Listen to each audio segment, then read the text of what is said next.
तो last session में हम लोग बात कर रहे थे कि दीति जो कश्यप जी की पत्नी थी, पत्नी है मतलब, तो उनका गलत समय पर इवनिंग के टाइम पर समागम का इंटरेस्ट पैदा हो गया। कामदेव का प्रभाव उनके ऊपर इवनिंग के समय हो गया। काफी समझाने की कोशिश की कश्यप जी ने कि अभी रुक जाओ थोड़ी देर, but she did not agree. तो फिर भगवान की ऐसी इच्छा है ऐसा मान करके कश्यप जी गए और उनके साथ समागम किया। तो जब हो गया उसके बाद she was back to her senses. फिर चेतना वापस आ गई, बुद्धि काम करने लगी और डर भी लगने लगा। तो फिर दीति कहती हैं कश्यप जी को कि ब्राह्मण, भगवान रुद्र भूतों के स्वामी हैं और मैंने उनका अपराध किया है। जिस समय वो घूमते फिरते हैं उस समय ऐसा काम नहीं करना चाहिए था, लेकिन फिर भी मैं उनसे आपसे रिक्वेस्ट करती हूँ कि वो भूत श्रेष्ठ मेरे इस गर्भ को नष्ट न करें। और मैं उनको भी नमस्कार करती हूँ, महादेव जी को। वो तो सत्पुरुषों के लिए कल्याण करने वाले हैं उनका, और उनको दंड सत्पुरुषों को नहीं देते हैं, लेकिन दुष्ट लोगों के लिए तो बहुत ही खतरनाक है वो। क्रोध मूर्ति दंड पाणी है। और जहां तक मेरा सवाल है, तो स्त्रियों पर तो व्याध भी दया करते हैं। फिर वो तो सती पति हैं, यानी कि मेरी बहन के पति हैं, बहनों ही हैं, और वो बहुत आसानी से प्रसन्न भी हो जाते हैं, परम कृपालु भी हैं। तो मैं उनको नमस्कार करती हूँ, वो मुझ पर प्रसन्न हुए। तो ऐसा कश्यप जी को और महादेव जी को ऐसा नमस्कार करके उनसे माफी वाफी मांग रही हैं और उनकी कृपा, उनकी दया के लिए प्रार्थना कर रही हैं। तो कश्यप जी ने कहा कि हाँ, ये प्रॉब्लम तो है, तुम्हारा चित्त काम वासना से मलिन हो गया था। उस समय ठीक नहीं था, तुमने मेरी बात भी नहीं मानी और देवताओं की भी तुमने अवहेलना की। तो बहुत ही अमंगल पूर्ण कार्य तुमने किया है। तो ये अमंगलमयी चंडी, तुम्हारी कोख से दो बड़े ही अमंगलमय और अधम पुत्र उत्पन्न होंगे।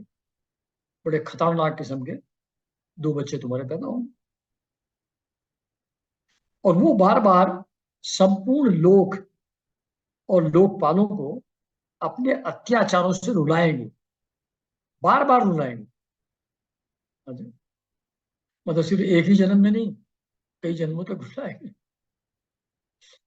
तो जब उनके हाथ से बहुत सारे निरपराध और दीन प्राणी मारे जाने लगेंगे, स्त्रियों पर अत्याचार होने लगेंगे, और वो महात्मा लोगों को भी नाराज कर देंगे अपने कंडक्ट से, तो उस समय संपूर्ण लोगों की रक्षा करने वाले श्री जगदीश्वर कुपित होकर अवतार लेंगे और इंद्र जैसे पर्वतों का दमन कर देता है। आप लोग जानते हैं ना, पुराने जमाने में जो पर्वत थे वो उड़ा करते थे, हवा में उड़ते थे वो। तो फिर वो उड़ते उड़ते कहीं गिर जाते थे बीच में, तो उसके नीचे दबकर मर जाते थे लोग, बड़ा झंझट हो जाता था। तो लोगों की रक्षा के लिए अपने वज्र से इंद्र ने उनके पंख काट दिए पर्वतों के। तो फिर वो स्टेशनरी हो गए, फिर उनका उड़ना बंद हो गया। तो ये यहाँ कह रहे हैं कि इंद्र ने जैसे पर्वतों का दमन किया था, उसी प्रकार वे उन दोनों तुम्हारे जो पुत्र हैं उनका वध करेंगे, उनको मार डालेंगे। तो ये कश्यप जी ने कहा कि ये जो तुम्हारा गलत आचरण था उसका रिजल्ट ये होगा कि बड़े खतरनाक किस्म के दो बच्चे पैदा होंगे, सारी दुनिया को परेशान करेंगे, और फिर भगवान उनको मार डालेंगे अवतार लेकर। तो जीती कहती हैं कि हे प्रभु, मैं भी यही चाहती हूँ कि अगर मेरे पुत्रों का वध हो तो भगवान चक्रपाणी के हाथ से ही हो, ब्राह्मणों के साप से ना हो जाए, क्योंकि जैसे ब्राह्मणों को भी परेशान करने वाले हैं ना ऋषि मुनियों को भी बच्चे लोग, तो उनके अगर श्राप से हुआ तो फिर बहुत बुरी हालत हो जाएगी। क्योंकि जो ब्राह्मणों के श्राप से दग्ध होते हैं प्राणी, उनको आ, किसी भी योनि में वो जाए, उन पर कोई भी दया नहीं करता, वो नरकों में बहुत बुरी तरह सड़ते हैं। इसलिए जो आपने कहा कि भगवान खुद अवतार लेकर के उनका वध करेंगे, तो I am happy about that, I want that. उनके हाथों से हो जाएगा तो ब्राह्मणों से बच जाएंगे, और भगवान के हाथ से जिसका वध होता है उसका तो कल्याण ही हो जाता है। इसलिए मैं भी यही चाहती हूँ। ये आपने बहुत अच्छा कहा। तो कश्यप जी ने कहा, अच्छा,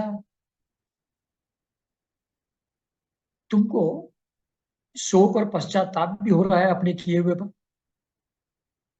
और शोक और पश्चाताप तुमने प्रकट भी किया है मेरे सामने, उचित अनुचित का विचार भी तुमको हो गया है, और भगवान विष्णु, शिव और मेरे प्रति तुम्हारा बहुत आदर भी जान पड़ता है।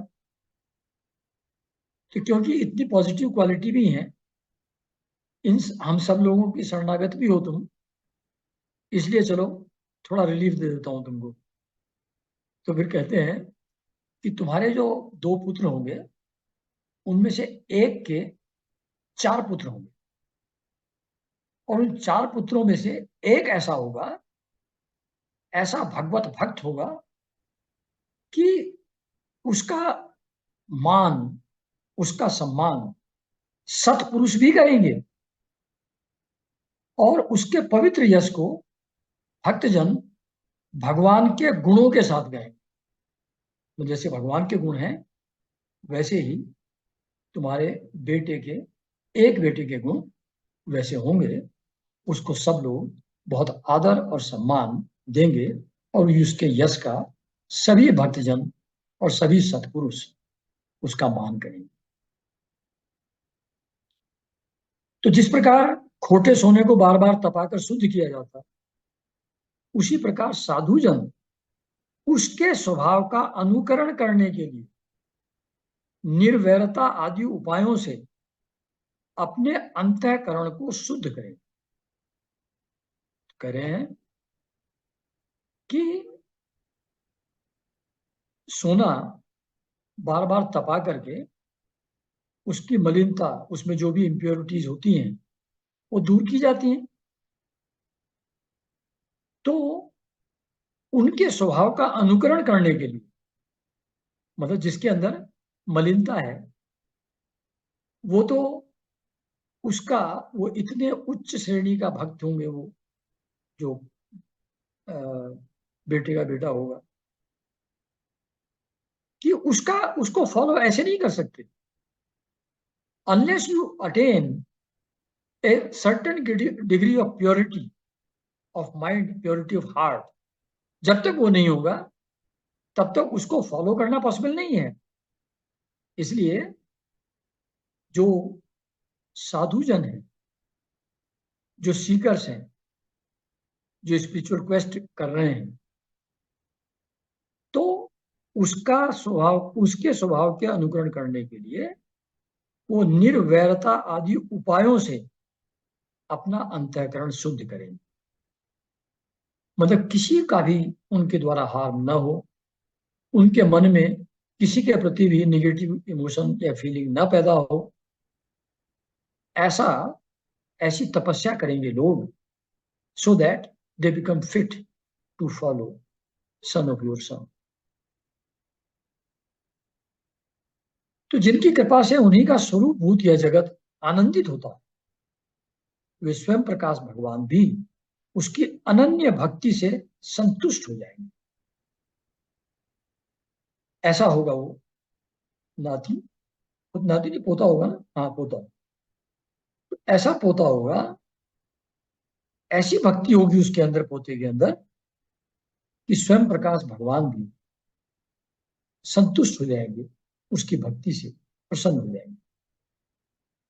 दिति, वह बालक बड़ा ही भगवत भक्त, उदार हृदय, प्रभावशाली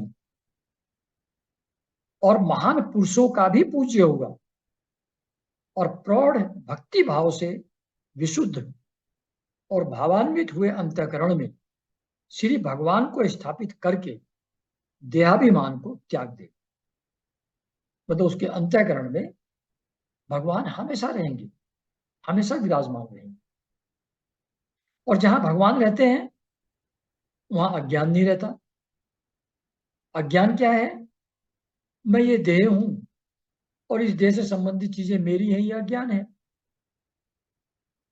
तो देह मैं हूं, ये अज्ञान है। वो भगवान को अपने अंतःकरण में स्थापित कर लेगा, हमेशा भगवान के दर्शन उसको अपने अंतःकरण में होंगे। एंड बिकॉज ऑफ दैट उसका देहाभिमान समाप्त हो जाएगा, देहाभिमान को भी त्याग देगा। Feeling that I am this body वो चली जाएगी उसकी, उसको वो छोड़ देगा। वह विषयों में अनासक्त, ऑब्वियसली जिसके हृदय में भगवान है, जहां आनंद अंदर हिलोरे ले रहा है, तो बाहर की चीजों में कैसे उसको इंटरेस्ट पैदा हो सकता है? जब इनफाइनाइट अपने अंदर है तो क्षुद्र चीजों में इंटरेस्ट कैसे पैदा होगा?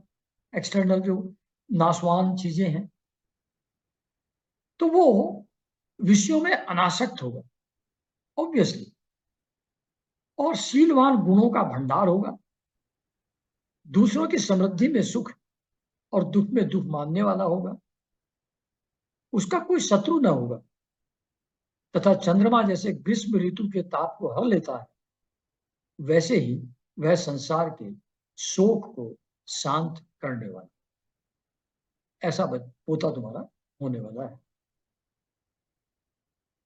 जो इस संसार के बाहर और भीतर सब और विराजमान है। अपने भक्तों की इच्छा अनुसार समय समय पर मंगल विग्रह प्रकट करते हैं, यानी कि अवतार लेते रहते हैं भगवान अलग अलग रूपों में, युग युग में। तो वो लक्ष्मी रूप लावण्य मूर्ति, लावण्य मूर्ति मतलब एक्सट्रीम सुंदर, ब्यूटी की पराकाष्ठा। तो लावण्य मूर्ति लल्ला की भी शोभा बढ़ाने वाले होंगे, लक्ष्मी जी की भी शोभा बढ़ाने वाले होंगे, ऐसे आपके पोते जी होंगे। तथा जिनका मुखमंडल झिलमिलाते हुए कुंडलों से सुशोभित है, उन परम पवित्र कमल नयन श्री हरि का तुम्हारे पौत्र को प्रत्यक्ष दर्शन होगा। नॉट ओनली हार्ट में देख लिया, प्रत्यक्ष दर्शन भी होगा, सामने सामने भी देखेंगे, जैसे आदमी आदमी को देखता है। एक आध जगह सीताराम दास बाबा कहते हैं ना कि अगर जब दर्शन होता है भगवान का, उसको जो कोई कल्पना समझ ले वो बहुत ही अभागा है। तो जैसे मानव मानव को देखता है, नाम लेते रहोगे, वैसे ही भगवान का प्रत्यक्ष दर्शन हो। तो वही यहाँ कह रहे हैं कि आपके, कि तुम्हारे पौत्र को भगवान का प्रत्यक्ष दर्शन हो। तो मैत्रेय जी कहते हैं कि विदुर जी, दिति ने जब सुना कि मेरा पौत्र भगवान का भक्त हो, तब उसे बड़ा आनंद हुआ, और यह जानकर कि मेरे पुत्र साक्षात श्री हरि के हाथ मारे जाएंगे, उसे और भी अधिक उत्साह। अब देखिए,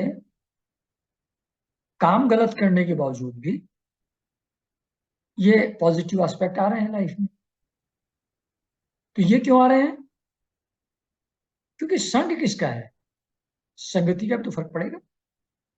कश्यप जी की पत्नी है, मुनिवर कश्यप जी, और शिव जी और विष्णु जी के प्रति शरणागति का भाव भी है। इसलिए इंस्पाइट ऑफ दैट वो ऐसा पौत्र उसके यहाँ पैदा होगा, ऐसी संभावना बनी। तो फिर मैत्रेय जी कहते हैं कि विदुर जी, ये बीच में कहानी चल रही है ना, मतलब सूत जी शौनकादि को सुना रहे हैं, उसको सुनाते सुनाते फिर परीक्षित जी को सुनाने वाले सुखदेव जी बीच में आ जाते हैं। फिर उसी को सुखदेव जी जब कहते हैं, तो ये विदुर और वो जब मिले थे मैत्रेय जी, तो मैत्रेय जी ने कहानी विदुर जी को सुनाई थी। तो अब बीच में उस भागवत को सुनाते हुए मैत्रेय जी फिर से बीच में आ गए हैं। अभी मैत्रेय जी का ही प्रकरण चल रहा है, इनफैक्ट ये पूरा का पूरा मैत्रेय जी विदुर जी से बात कर रहे हैं, जो पिछले 2-3 सेशन से चल रहा है। तो मैत्रेय जी कहते हैं विदुर जी को कि दिति को अपने पुत्रों से देवताओं को कष्ट पहुंचने की आशंका थी। मतलब मेरे जो बेटे पैदा होंगे, तो वो देवताओं को, सत्पुरुषों को, साधुओं को, सबको परेशान करेंगे। इस बात का डर था उनके मन में। इसलिए उसने दूसरों के तेज को नाश करने वाले, मतलब who will over power and over shine everybody else, दूसरों के तेज का नाश करने वाले उस कश्यप जी के वीर्य को, तेज को 100 वर्ष तक अपने उदर में ही रखा। डर लग रहा था, तो जल्दी बाहर निकल करके उधम ना मचाने लगे तुरंत। तो 100 वर्षों तक उन्होंने अपने पेट में रखा उसको। अब ये रखते होंगे भाई, कैसे रखते होंगे लोग जानते होंगे, ऐसा लिखा है। लेकिन गर्भ में भी जब थे वो बच्चे लोग, उस समय भी, गर्भ में होने के बावजूद भी, उनके तेज से लोगों में सूर्य आदि का प्रकाश क्षीण होने लगा। इंद्रादि लोकपाल भी तेजहीन हो गए। मतलब अगर कोई बहुत ज्यादा चौंधियाने वाली लाइट आपके सामने आ जाए, तो लाइट होते हुए भी अंधेरा सा दिखने लगता है। तो जब एक्सट्रीम तेज वाले वो बच्चे पैदा होने वाले हैं, तो उसके कंपैरिजन में जो सूर्य भगवान है, उनका प्रकाश भी अंधेरे जैसा दिखने लगा, क्षीण होने लगा, हल्का पड़ने लगा। और इंद्रादि लोकपाल जो है, वो भी तेजहीन हो गए। तब उन्होंने ब्रह्मा जी के पास जाकर कहा कि सब दिशाओं में अंधकार के कारण बड़ी अव्यवस्था हो रही है। तो फिर देवता जी लोग जो हैं, वो अपने आप लोगों ने देखा होगा, वो अपने आप से कुछ नहीं करते। जब कुछ परेशानी आती है, तो दौड़ करके ब्रह्मा जी के पास जाते हैं। तो पहुंच गए ब्रह्मा जी के पास, और ब्रह्मा जी को देवताओं ने कहा कि भगवान,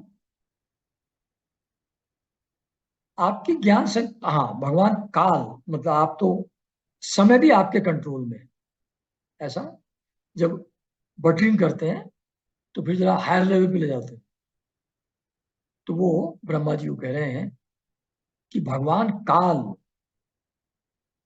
आप तो डिटरमिन करने वाले एवरीथिंग, पास्ट प्रेजेंट फ्यूचर में, आपकी ज्ञान शक्ति को कुंठित काल भी नहीं कर सकता। इसलिए आपसे कोई बात छुपी तो है नहीं। यानी कि जो फ्यूचर में होने वाला है, वो तो प्रत्यक्ष आपको अभी भी दिख ही रहा है। काल के कारण से आपके ज्ञान में तो कोई बाधा पड़ती नहीं है। तो कह रहे हैं भगवान, ये भगवान काल आपकी ज्ञान शक्ति को कुंठित नहीं कर सकता। इसलिए आपसे कोई बात छिपी नहीं है। आप इस अंधकार के विषय में भी जानते ही होंगे। तो हमको तो इससे बहुत डर लग रहा है कि जो अंधकार बढ़ता जा रहा है। देवाधिदेव, आप जगत के रचयिता हैं और समस्त लोकपालों के मुकुटमणि हैं। आप छोटे बड़े सभी जीवों का भाव जानते हैं। तो आपको तो पता ही है कि हम कितनी परेशानी में हैं, कितनी झंझट में पड़े हुए हैं। देव, आप विज्ञान बल संपन्न हैं। आपने माया से ही यह चतुर्मुख रूप और रजोगुण स्वीकार किया है। अब देखिए रियलिटी क्या है कि भगवान के नाभि कमल से ब्रह्मा जी पैदा हुए, वो माया का ही क्रिएशन है। लेकिन यहां देवता लोग क्या कह रहे हैं कि आपने माया से ही चतुर्मुख रूप और रजोगुण स्वीकार किया, मतलब यू आर पर ब्रह्म परमेश्वर अल्टीमेट आप हैं। ये आपकी लीला है कि आपने ब्रह्मा का रूप धारण किया हुआ है, चार मुख वाले, और सृष्टि की रचना के लिए रजोगुण को स्वीकार किया हुआ है, अर्ज फॉर एक्शन को स्वीकार किया हुआ है। तो कभी कभी ऐसा लगता है कि ये कुछ ज्यादा बोल रहे हैं क्या देवता लोग? तो वैसा नहीं है। एक परब्रह्म परमेश्वर ही हर रूप में है। ब्रह्मा के रूप में भी वही है, शिव के रूप में भी वही है, विष्णु के रूप में भी वही परब्रह्म परमेश्वर है। इसलिए ब्रह्मा जी इंट्रिंसिकली ही represents the same ultimate Brahman, वही इस रूप में भी है। इसलिए ऐसा कहना कोई गलत नहीं है कि आपने अपनी माया से ही ये चतुर्गुण और रजोगुण स्वीकार किया है। आपकी उत्पत्ति के वास्तविक कारण को कोई नहीं जान सकता। हम आपको नमस्कार करते हैं। आप में संपूर्ण भुवन स्थित है, मतलब ये पृथ्वी लोक, अंतरिक्ष लोक, स्वर्ग लोक, जन लोक, तप लोक, जितने भी लोक, सत्य लोक, जो सारे लोक हैं, वो सारे भुवन आपके अंदर स्थित है, क्योंकि ब्रह्मा जी से क्रिएशन उनका सबका हुआ है। कार्य कारण रूप सारा प्रपंच आपका शरीर है। ये जो पूरा मैनिफेस्ट वर्ल्ड दिखाई पड़ता है, ये आपके शरीर से ही पैदा हुआ है। ऐसा पहले बताया अभी जो पहले लेक्चर्स में, कि ब्रह्मा जी ने अपने मन से, अपने शरीर से, अपने अंगूठे से, अपनी आंख से, अपने हृदय से, सब चीजों से अलग अलग चीजों की उत्पत्ति की थी। तो सारा प्रपंच आपका शरीर ही है, आप ही हैं उस रूप में, किंतु वास्तव में आप इससे परे हैं। तो you are not only this manifest world, इसके अंदर जो चेतना है, जो अल्टीमेट रियलिटी है, वो भी आप हैं। जो समस्त जीवों की उत्पत्ति स्थान आपका अनन्य भाव से ध्यान करते हैं, उन सिद्ध योगियों का किसी प्रकार भी ह्रास नहीं हो सकता। तो हमारे जैसे बेचारे देवता लोग जो हैं, जिनकी उत्पत्ति भी आपसे हुई है और अनन्य भाव से जो आपका ध्यान होता है, तो आपके शरणागत हम बेचारों का नुकसान कैसे हो सकता? तो ये आगे स्तुति की जा रही है कि समस्त जीवों के उत्पत्ति स्थान आपका अनन्य भाव से जो ध्यान करते हैं, उन सिद्ध योगियों का किसी प्रकार भी ह्रास नहीं हो सकता। वो जैसे वो उसमें आता ना कि हनुमान जी के बारे में कहते हैं ना कि आपने तो इतने बड़े बड़े काम किए हैं, मुझ तुच्छ प्राणी की जो छोटी सी प्रॉब्लम है उसको रिजॉल्व करने में आपको क्या समस्या आएगी। ऐसा ना हनुमान जी में। तो वही ये लोग कह रहे हैं कि आपने सब कुछ क्रिएट किया है, आप सब कुछ मैनेज करते हैं, आप इतने बड़े हैं, तो हमारी विचारों की जो छोटी मोटी प्रॉब्लम है उनको रिजॉल्व करना तो आपके लिए कोई समस्या ही नहीं है। ऐसे करके उनकी जरा बटरिंग कर रहे हैं, स्तुति कर रहे हैं। तो उन योगियों का किसी प्रकार ह्रास नहीं हो सकता, क्योंकि वो आपके कृपा कटाक्ष से कृत्य कृत्य हो जाते हैं। आप जब उनको कृपा दृष्टि उनके ऊपर आपकी पड़ती है, उसी से कृतकृत्य हो जाते हैं, एब्सोल्युटली रिडीम हो जाते हैं, तथा प्राण, इंद्रिय और मन को जीत लेने के कारण उनका योग भी परिपक्व हो जाता है। आपकी कृपा दृष्टि से उनका योग भी सफल होता है। तो रस्सी से बंधे हुए बैलों की भांति आपकी वेद वाणी से जकड़ी हुई सारी प्रजा आपकी अधीनता में नियम पूर्वक कर्मानुष्ठान करके आपको बलि समर्पित करती है। तो जैसे हमारी वर्णाश्रम व्यवस्था है, पाप पुण्य का कंसेप्ट है, उसके हिसाब से स्वर्ग नरक का विभाजन है, अलग अलग योनियों में जन्म और मरण होता है। तो ये सब डिटरमिन जिससे होता है वो वेदवाणी है। वेदों में इसका पूरा आधार दिया है। तो उसमें कर्म और कर्मफल, साधना, इन सब चीजों के बारे में दिया हो। तो जितने भी हम सब लोग हैं वो वेदवाणी रूप से जकड़े हुए हैं। उसकी रस्सी जो है वेदवाणी की, उससे जकड़े हुए हैं। यानी कि we follow all those rules, या we are bound, not follow, we are bound by all the rules which are there in Vedas. तो उससे बंधे हुए होकर के वेदों में ही जो अलग अलग की पूजा, अलग अलग प्रकार की पूजा प्रार्थना के मेथड दिए हैं, कर्मानुष्ठान दिए हैं, वो हम सब लोग करते हैं।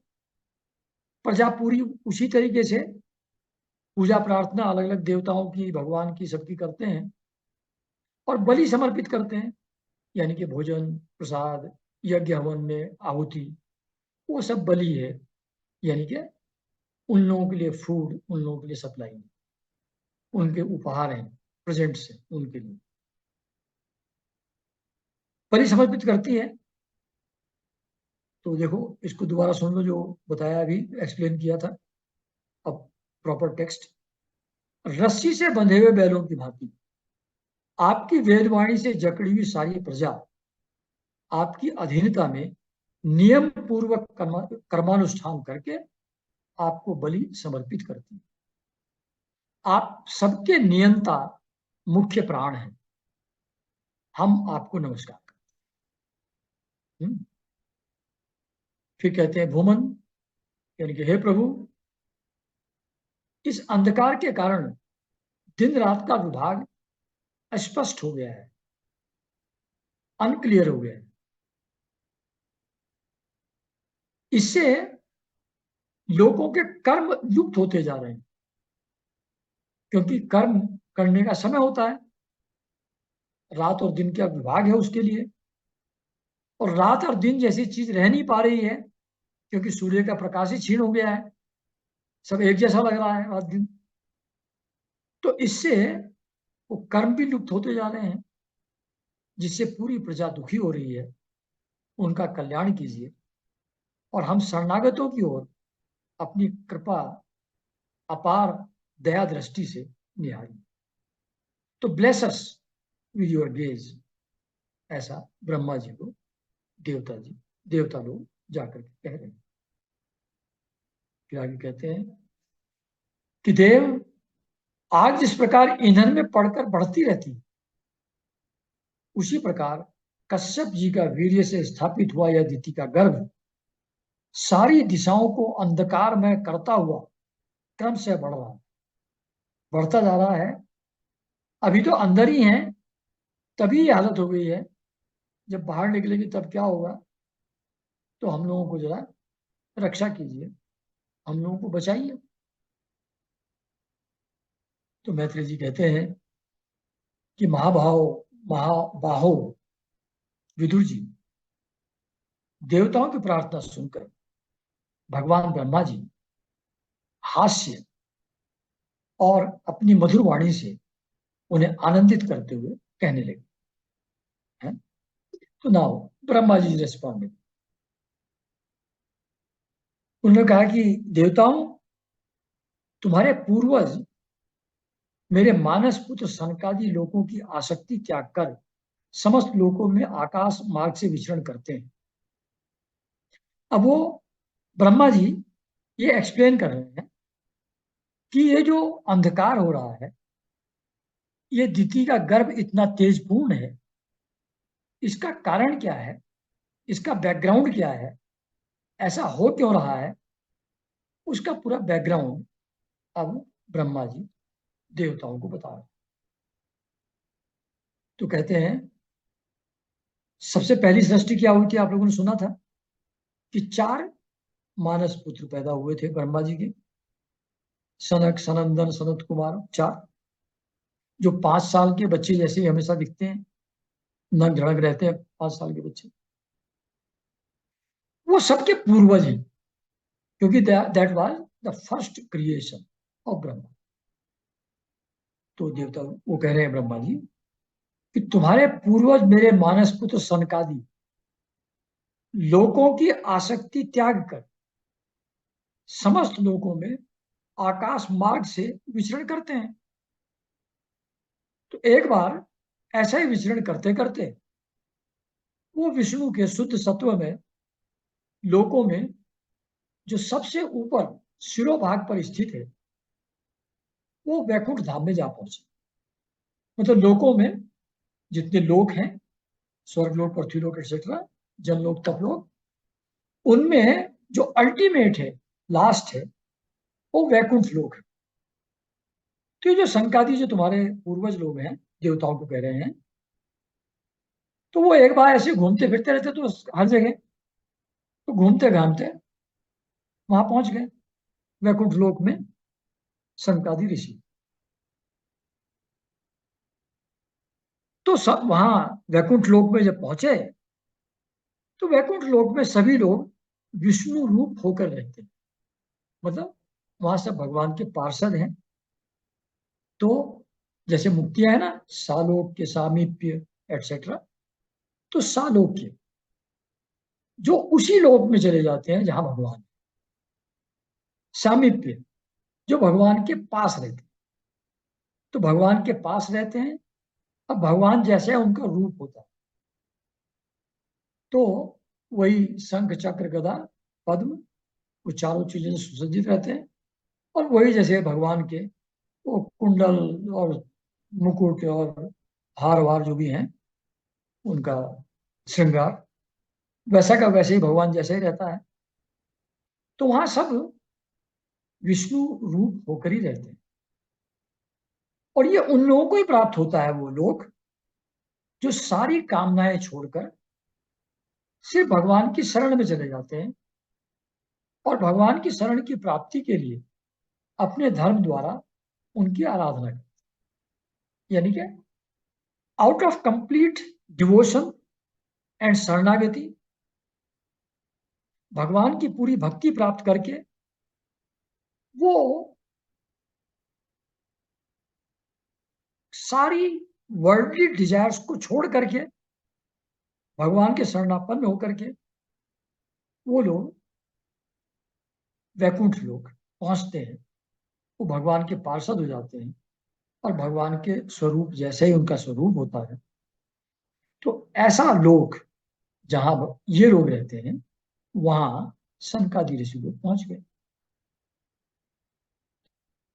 उस लोक में, यानी कि जो वैकुंठ लोक है, वेदांत प्रतिपाद्य धर्म मूर्ति श्री आदि नारायण हम अपने भक्तों को सुख देने के लिए शुद्ध सत्वमय स्वरूप धारण कर हर समय विराजमान। मतलब बाकी जो आप ज्ञान ध्यान साधना करते हैं, तो आपको कभी कभी दर्शन उनका हो जाता है। लेकिन वैकुंठ लोक में वो जो नारायण है, वो अपने सत्वमय स्वरूप में धारण करके हमेशा ही विराजमान रहते हैं। उस लोक में निश्रेयस नाम का एक वन है, जो मूर्तिमान कैवेलियर शाही जान पड़ता है। कैवेलियर मीन्स केवल वही, केवल कैवल्य, जहां से भगवान ही है। वह सब प्रकार की कामनाओं को पूर्ण करने वाला वैकुंठ लोक। और वहां ऐसे ऐसे वृक्ष हैं, जैसे कल्प वृक्ष स्वर्गलोक में भी है एक, लेकिन वहां ऐसे बहुत सारे वृक्ष हैं वैकुंठ में, जो सबकी कामनाओं को पूर्ण करने वाले हैं। अब ये भी मजेदार बात है, सारी कामनाओं को छोड़ के गए हैं यहाँ से विष्णु लोक में, और वहां कहते हैं कि उस पेड़ के नीचे बैठोगे तो सारी कामनाएं पूर्ण हो जाएंगी। अरे कामना तो छोड़ के गए थे, कामना है कहाँ? पर चलिए खैर, ऐसा कहते हैं कि वह सब प्रकार की कामनाओं को पूर्ण करने वाले वृक्षों से सुशोभित है और स्वयं हर समय छहों ऋतुओं की शोभा से संपन्न है। जैसे हर बरसात, बसंत, ग्रीष्म और शिशिर, हर ऋतु की अपनी अपने अलग अलग वनस्पति होती हैं, अलग अलग तरीके के फूल खिलते हैं, अलग अलग टाइप की शोभा होती है। तो वो एक एक टाइप की शोभा अलग अलग ऋतु में होती है। लेकिन वैकुंठ लोक ऐसा है कि छह के छह मौसमों में जो सुंदरता होती है, जो शोभा होती है, वो सब एक साथ विराजमान वहां रहती है, प्रकट रहती है। वहां पर विमानचारी गंधर्वगण अपनी प्रियाओं के साथ अपने प्रभु की पवित्र लीलाओं का गान करते रहते, जो लोगों के संपूर्ण पाप राशि को भस्म कर देने वाली। वहां विमानचारी गंधर्वगण अपनी प्रियाओं के साथ प्रभु की पवित्र लीलाओं का गान करते। जैसे गंधर्व होते हैं, उनका काम गाना है, तो भगवान की भजन गाते हैं और स्तुति करते हैं। और जो अप्सराएं होती हैं, वो नृत्य के द्वारा भगवान की आराधना करती हैं। तो गंधर्व और उनकी प्रियाएं वैकुंठ में प्रभु की पवित्र लीलाओं को गाते हैं। वो पवित्र लीलाओं का गान ऐसा है जो संपूर्ण पाप राशि को भस्म कर देगा। यानी कि जो उसको सुनता है, उसके पाप समाप्त हो जाते हैं भगवान की लीला के गान को सुनकर। उस समय सरोवरों में खिली हुई मकरंद पूर्ण वासंतिक माधवी लता की सुमधुर गंध उनके चित्त को अपनी ओर खींचना चाहती है, परंतु वे उस ओर ध्यान नहीं देते, वरन उस गंध को ही उड़ा लेने वायु को भला बुरा कहते। मतलब वो भगवान के गीत गाने में, भगवान की लीला कथाओं का वर्णन करने में इतने ज्यादा आनंदित हैं कि जो सुगंध आती है सरोवरों में खिले हुए फूलों की, जिससे थोड़ा सा अटेंशन नाक का उस तरफ जाने की संभावना है, वो इतना ज्यादा आनंदित है भगवान के प्रेम में कि ये भी उनको डिस्टर्बेंस जैसा लगता है। इसलिए कहते हैं, अरे ये हवा भी क्या कर रही है, ये वायु भी क्या कर रही है, ऐसी सुगंध लेकर के आई है, हमारे लिए डिस्टर्बेंस क्रिएट कर रही है। तो सुगंध भी उनको डिस्टर्बेंस मालूम पड़ती है ना। तो कहते हैं एक जगह भगवान बुद्ध कि जो साधारण लोगों के लिए इंजॉयबल ऑब्जेक्ट्स है, दे रिंग अलार्म बेल इन ए ट्रू सीकर। साधक के मन में वो अलार्म जैसा लगता है, खतरे की घंटी लगता है, जो साधारण लोगों के लिए बहुत अट्रैक्टिव चीज मालूम पड़ती है, वर्ल्डली। तो ऐसा ही यहाँ सुगंध डिस्टर्बेंस जैसी उनको लग रही। श्री हरि तुलसी से, अच्छा नहीं, एक मिनट, एक छूट गया।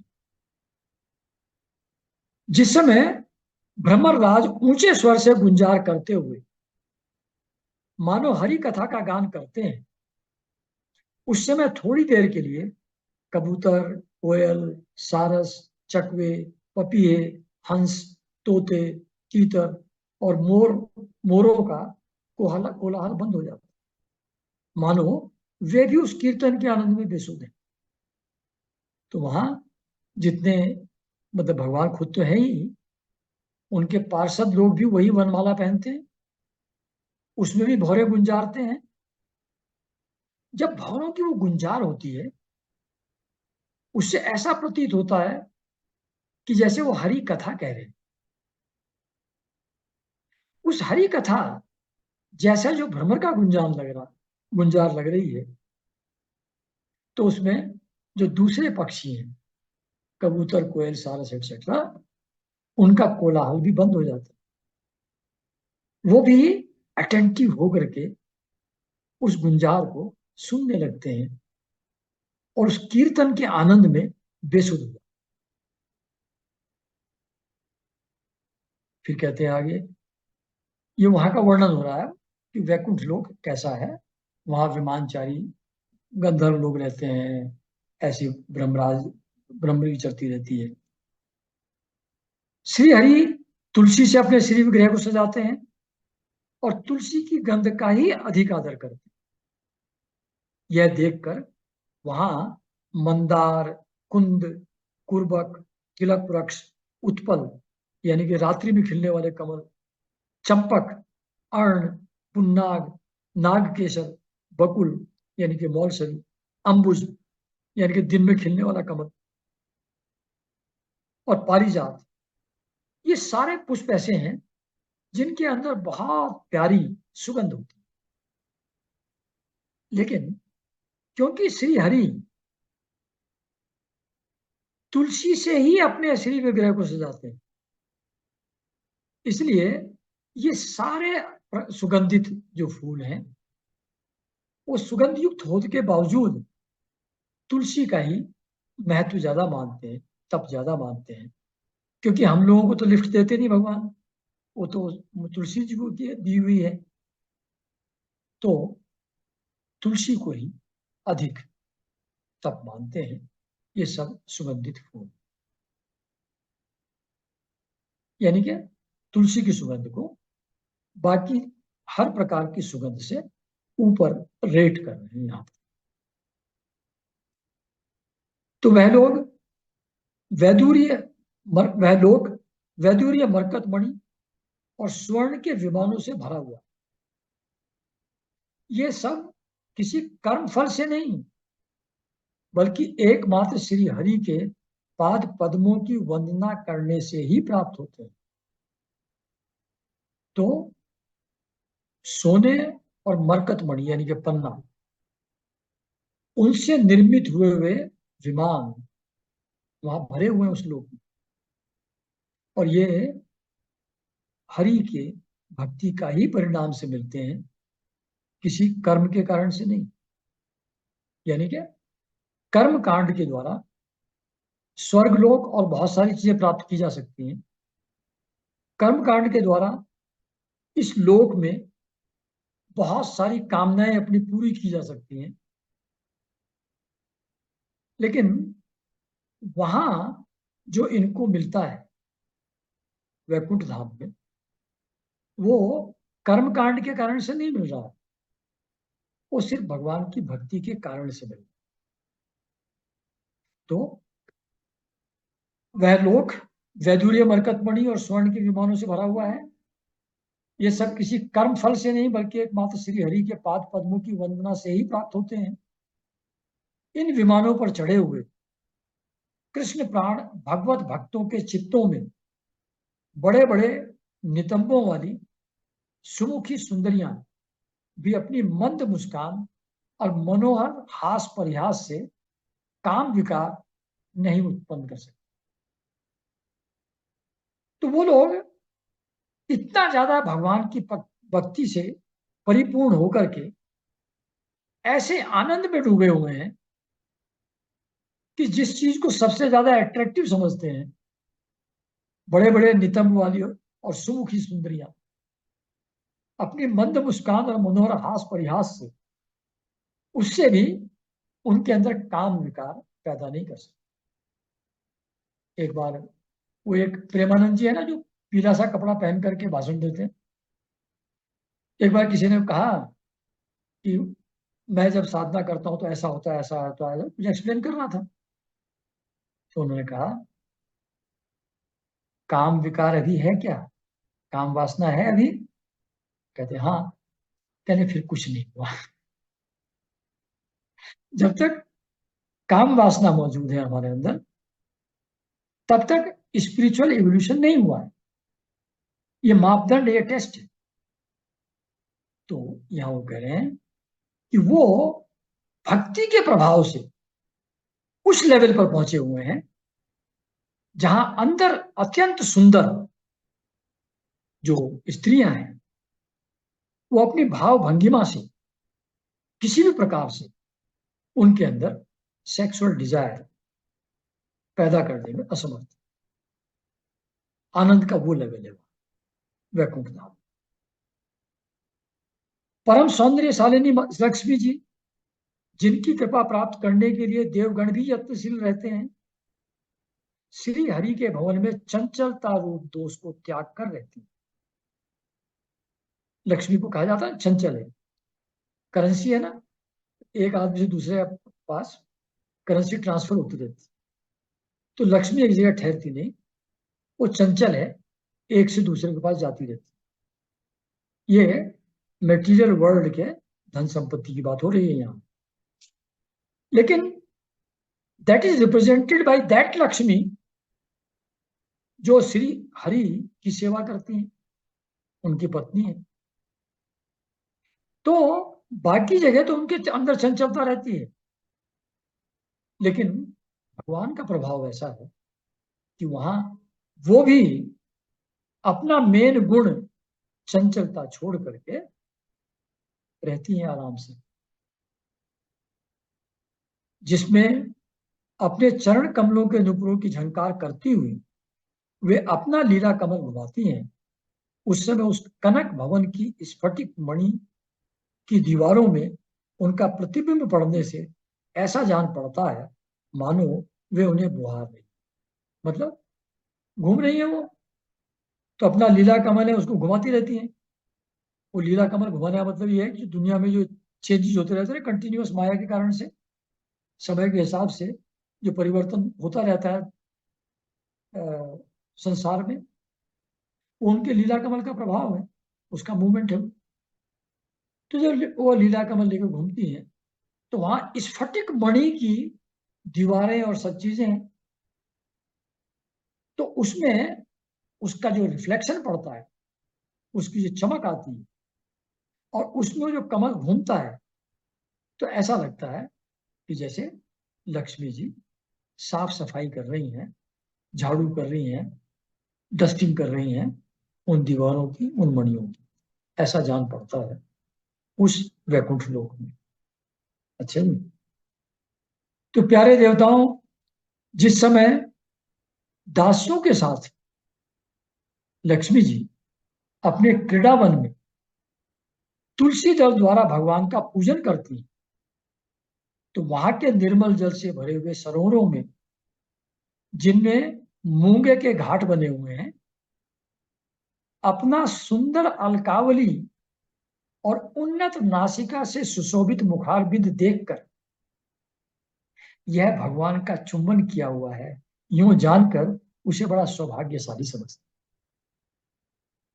तो लक्ष्मी जी जब जाती हैं सरोवर में, जिसकी जो स्टेप्स हैं मूंगे के बने हुए हैं, वहां जाकर के तो जब अपना मुंह देखती हैं सरोवर में पानी के अंदर, उसमें अपनी अलके देखती हैं, अपना सुंदर चेहरा जिसमें शार्प नोज है, उनका उन्नत नासिका है, जब वैसा सुंदर मुंह देखती हैं अपना उस सरोवर में, तो सोचती हैं ये वही मुंह है, ये वही फेस है जिसको भगवान ने किस किया है, ये भगवान का चुंबन किया हुआ है। यूं जानकर अपने आप को बड़ा सौभाग्यशाली समझती है। मतलब वो लक्ष्मी जिनके लिए देवी देवता सब लोग लालायित रहते हैं पाने के लिए और नहीं पा पाते, वो अपने आप को सौभाग्यशाली समझती हैं कि भगवान मुझको अपने पास लेते हैं और मुझको किस कर लेते हैं, ऐसा बता दो। तो जो लोग भगवान की पापहारिणी लीला कथाओं को छोड़कर बुद्धि को नष्ट करने वाली अर्थ और काम संबंधी अन्य निंदित कथाएं सुनते हैं, वे उस वैकुंठ लोक में नहीं जा सकते, है ना। तो वैकुंठ लोक में वही जाएगा जो भगवान की पाप हारिणी लीला कथाओं को सुनेगा। जो बुद्धि को नष्ट करने वाली मटेरियल गेन से रिलेटेड इकोनॉमिक्स एटसेट्रा, अकाउंटेंसी और इकोनॉमिक्स पढ़ेगा, और जो काम संबंधी डिजायर के फुलफिलमेंट के लिए जो ग्रंथ हैं उनके लिए जो उनको जो पढ़ेगा, तो ये कथाएं सब अर्थ और काम से जो संबंधित हैं, ये निंदित कथाएं हैं। तो जो इनको सुनता है, इनमें इंटरेस्ट लेता है, वो वैकुंठ लोक नहीं जा सकता। वहां तो वही जाएगा जो भगवान की लीला कथाओं को सुनता है।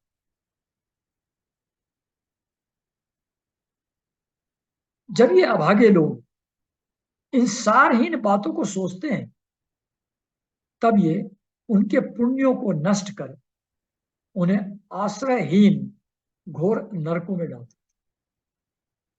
तो अगर आप भगवान की भक्ति लीला कथाओं के अलावा कुछ भी पढ़ते हैं, तो वो आपके सारे पुण्यों को नष्ट कर देता है और आश्रयहीन घोर नरक में आपको पहुंचा देता है, ऐसा बता रहे हैं। अच्छा, हाँ, इस मनुष्य योनि की बड़ी महिमा है। हम देवता लोग भी इसकी चाह करते हैं। इसी में तत्व ज्ञान और धर्म की भी प्राप्ति हो सकती है। इसे पाकर भी जो लोग भगवान की आराधना नहीं करते, वे वास्तव में उनकी सर्वत्र फैली हुई माया से ही मोहित है। तो ये अभी जो बात चल रही है, ये ब्रह्मा जी बता रहे हैं देवताओं, है जी।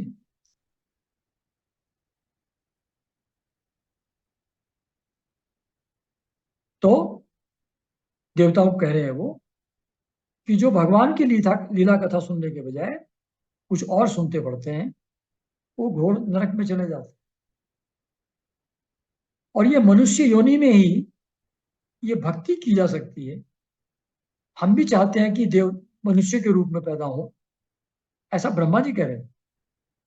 इसी में तत्व ज्ञान और धर्म की भी प्राप्ति हो सकती है। इसे पाकर जो लोग आराधना नहीं करते, वे वास्तव में उनकी सर्वत्र फैली हुई माया से मोहित होते हैं। 5 मिनट और कर लेते हैं, हो जाएगा, हाँ कंप्लीट हो जाएगा, ठीक है।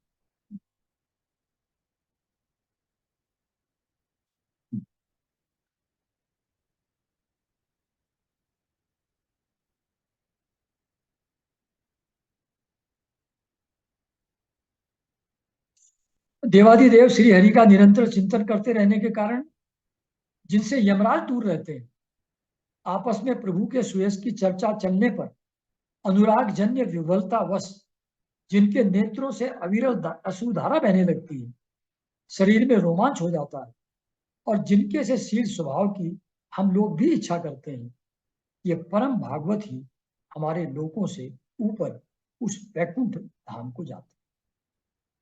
तो वैकुंठ में कौन जाता है? जो हरि का ही निरंतर चिंतन कर, हरि का निरंतर चिंतन करने के कारण से यमराज भी उनसे दूर रहते हैं, और भगवान के प्रेम पूर्ण आराधना करने से भक्ति भाव से द्रवित होकर के अश्रुधारा उनकी बहती रहती है, शरीर में रोमांच हो जाता है, रोंगटे खड़े हो जाते हैं आनंद के मारे। और उनके शील स्वभाव की, ऐसे संतों के शील स्वभाव की हम, ब्रह्मा जी कह रहे हैं, हम भी इच्छा करते हैं। तो ऐसे जो साधु संत हैं, वही परम भागवत भगवान के भक्त, वही वैकुंठ धाम में जा सकते हैं, बाकी लोग नहीं। तो जिस समय संकादि मुनि विश्व गुरु श्री हरि के निवास स्थान, संपूर्ण लोकों के वंदनीय और श्रेष्ठ देवताओं के विचित्र विमान से भूषित उस परम दिव्य और अद्भुत वैकुंठ धाम में अपने योग पर से पहुंचे, तब उन्हें बड़ा आनंद। तो वहां जब पहुंचे ये, तो जितना अभी ऊपर वर्णन किया गया है, ये सब सनकादि ऋषियों ने वहां वैकुंठ धाम में पहुंचकर देखा।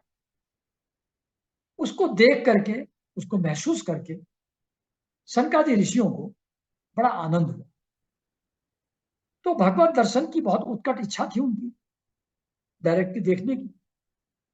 इसलिए बाकी सब जो बड़ी सुंदर सुंदर चीजें चारों तरफ थी, उनकी उपेक्षा करते हुए, मतलब वैकुंठ धाम की शोभा का भी वर्णन हो रहा था, कैसे वहां गार्डन्स हैं, कैसी वहां खुशबू है, कैसे वहां पर पशु पक्षी है, कैसे वहां सरोवर है, कैसे वहां गंधर्व लोग हैं, कैसे वहां गंधर्वों की पत्नियां हैं, और कितनी सुंदरी स्त्रियां हैं।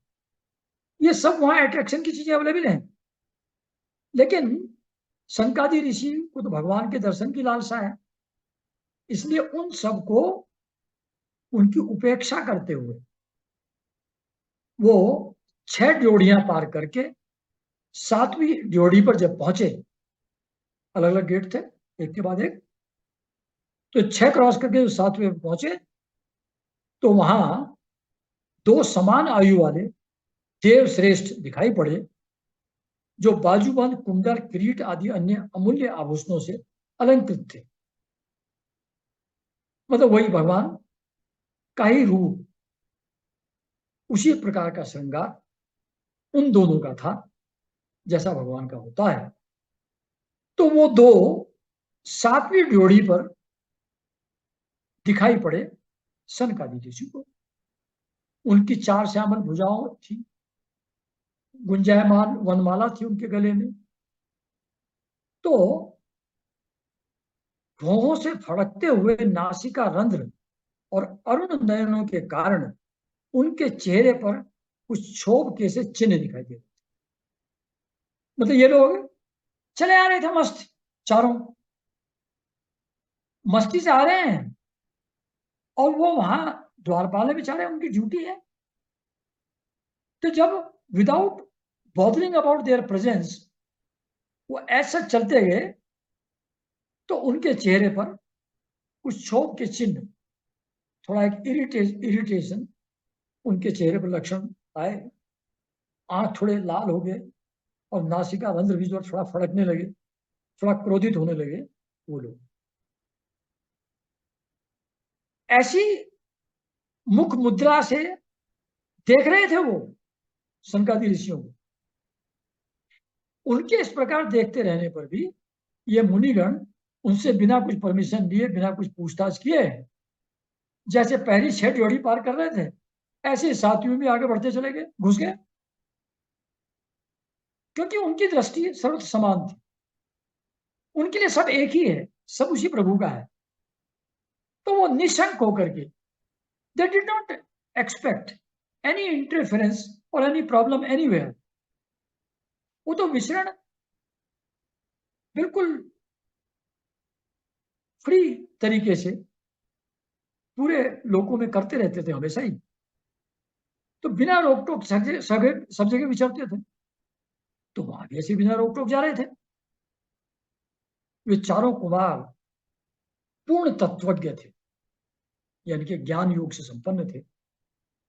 ब्रह्मा जी की सृष्टि में थे सबसे बड़े आयु में, लेकिन 5 वर्ष जैसे बालक दिखाई पड़ते थे, और दिगंबर वृत्ति से नंग ढड़ंग रहते थे। उन्हें इस प्रकार निसंकोच रूप से भीतर जाते देख उन द्वारपालों ने भगवान के शील स्वभाव के विपरीत सनकादि के तेज की हंसी उड़ाते हुए बेंत अड़ाकर उन्हें रोक दिया। यद्यपि वे इस दुर्व्यवहार के योग्य नहीं थे। तो उन्हें वो डंडा लगा दिया बीच में, चल रुको, कहाँ जा रहे हो? हाँ? और वो तो फ्रीडम फ्रीली घूमते थे सब जगह। तो वो पूर्ण ज्ञानी थे सनकादि ऋषि, ब्रह्मा की तरफ सबसे बड़े थे। तो ऐसी स्थिति में वो दुर्व्यवहार के लायक नहीं थे। उनके तेज को ये पार्षद समझ नहीं पाए। उनकी तेज की हंसी उड़ाते हुए उनको बेंत लगा करके रोक दिया।